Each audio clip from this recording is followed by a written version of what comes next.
ఇప్పుడు చూడండి, లక్ష్మీదేవి యొక్క వైభవం ఉన్నంత వరకే మన జీవితం. లక్ష్మీదేవి లయనే మరుక్షణం ఏమైపోతుంది చెప్పండి?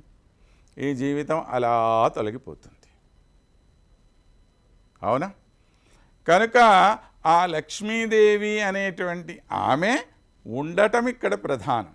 ఆ కంటి చూపు పడటం ప్రధానం. ఆ కంటి చూపు ఎప్పుడైతే అలా తొలగిపోయిందో మరుక్షణం మన జీవితం ఎక్కడికి పోతుందో మనకే తెలియదు.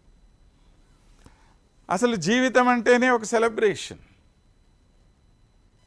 ఒప్పుకుంటారా లేదా? జీవితంలో మనం ఎన్నెన్నో సాధిస్తాం. జీవించి ఉంటేనే సాధిస్తామా? జీవితం లేనప్పుడు సాధిస్తామా? మనం ఉన్నప్పుడే కదా.